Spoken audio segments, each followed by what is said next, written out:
بسم اللہ الرحمن الرحیم الحمد للہ رب العالمین والصلاة والسلام علی اشرف الانبیاء والمرسلین نبینا محمد وعلی آلہ وصحبہ اجمعین۔ اللہ تعالیٰ نے ساری کائنات کو پیدا فرمایا، پھر انسانوں کو بھی پیدا فرمایا، اور پھر انسانوں کی کامیابی کے لیے اللہ پاک نے پیغمبروں اور رسولوں کو بھی بھیجا، اور پھر امام الانبیاء محمد الرسول اللہ صلی اللہ علیہ وسلم کو اللہ پاک نے مبعوث فرمایا، اور ان کے بارے میں ارشاد فرمایا لقد كان لكم في رسول الله اسوة حسنہ، کہ حضور پاک صلی اللہ علیہ وسلم میں تمہارے لیے بہترین نمونہ زندگی ہے۔ پھر ارشاد فرمایا من يطع الله ورسوله فقد فاز فوزا عظیما، جس نے اللہ اس کے رسول کی اطاعت کی وہ بڑی کامیابیوں کو پہنچ گیا۔ اور یہ بھی ارشاد فرمایا من يطع الرسول فقد اطاع اللہ، جس نے اللہ کے نبی کی اطاعت کی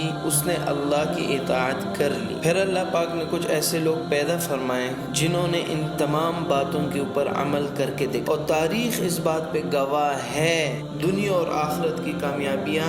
ان کے قدموں میں آ کے پڑ گئیں، ان کے قدموں کو چومنے لگیں۔ میرا نام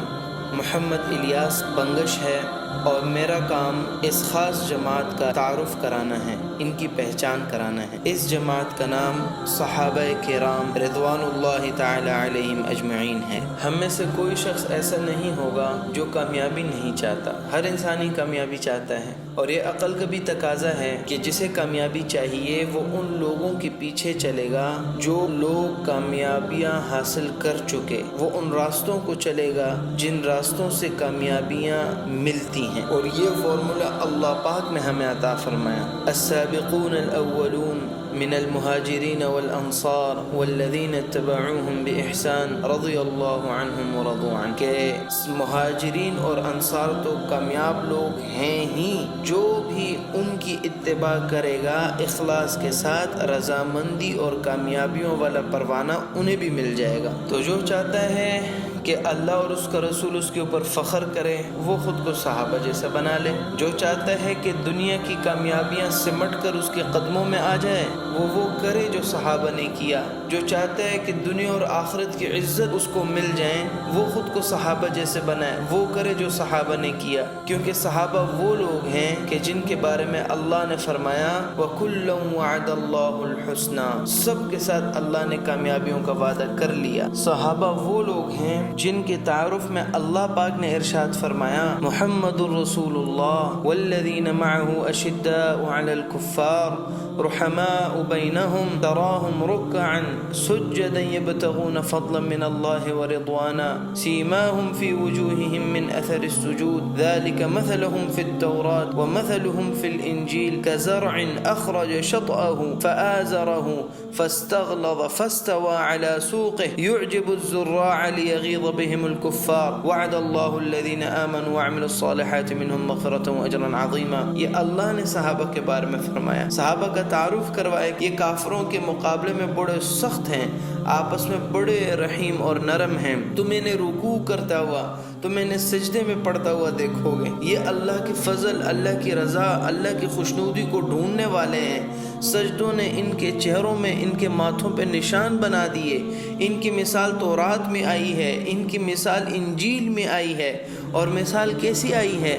کہ جیسے ایک کھیتی ہو اور اس نے اپنی ایک چھوٹی سی سوئی نکالی، پھر وہ سوئی طاقتور ہوئی، اور پھر وہ کھیتی موٹی ہوئی، اور پھر وہ تنے پر سیدھی کھڑی ہو گئی، اور وہ کسانوں کو بھی بہت بھلی معلوم ہونے لگی کہ صحابہ بھی اسی طرح تھے، شروع میں بڑے کمزور تھے، پھر اللہ نے ان کو طاقت بخشی، اور پھر وہ آہستہ آہستہ مضبوط ہوتے چلے گئے۔ تو اللہ پاک نے یہ نشو و نما صحابہ کو کیوں دی؟ تاکہ کافروں کو حسد میں جلائے، اور پھر وہ لوگ جو ایمان لے آئے اور انہوں نے عمل صالح کیے، اللہ نے ان کے ساتھ مغفرت کا اور بہت بڑے اجر کا وعدہ کر رکھا ہے۔ صحابہ کا اتباع کیوں ضروری ہے؟ کیونکہ صحابہ وہ لوگ ہیں کہ جن سے راضی ہونے کا اعلان اللہ پاک نے قرآن میں کیا ہے لقد رضی اللہ عن المؤمنین اذ یبایعونک تحت الشجرہ فعلم ما فی قلوبہم فانزل السکینۃ علیہم واثابہم فتحا قریبا ومغانم کثیرۃ یأخذونها وکان اللہ عزیزا حکیما۔ تو صحابہ وہ لوگ ہیں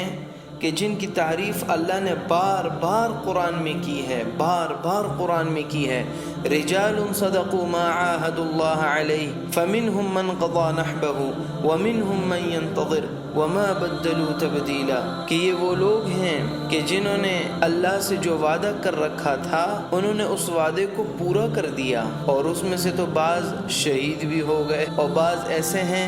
جو ابھی شہید نہیں ہوئے، وہ اپنی شہادت کے انتظار میں ہیں، مشتاق ہیں، شوق رکھتے ہیں۔ اور یہ وہ لوگ ہیں کہ جن کو اللہ نے ہمارے لیے رول ماڈل بنا دیا، جن کو اللہ نے ہمارے لیے ضرب المثل بنا دیا، ایک مثال بنا دیا۔ والسابقون الاولون من المہاجرین والانصار والذین اتبعوهم بإحسان رضی اللہ عنہم ورضوا عنہ وأعد لهم جنات تجري تحتها الأنهار خالدين فيها أبدا ذلك الفوز العظیم، کہ مہاجرین اور انصار اور جو بھی ان کی اتباع کرے گا اخلاص کے ساتھ، رضا کا پروانہ انہیں مل گیا، اور اللہ نے ان سب کے لیے پھر ایسی جنتیں تیار کی ہیں کہ جن میں نہریں جاری ہوں گی اور یہ ہمیشہ اس میں رہیں گے، اور اللہ نے پھر اس کامیابی کو ذالک الفوز العظیم ہے، معرفہ کے اوپر معرفہ ہے کہ یہ بہت بڑی کامیابی ہے، جس کامیابی کو اللہ نے بڑا کہہ دیا۔ میرے آپ کیا اندازہ لگا سکتے ہیں اس کامیابی کے بارے میں؟ جس کامیابی کو اللہ نے بڑا کہہ دیا تو وہ کتنی بڑی کامیابی ہوگی۔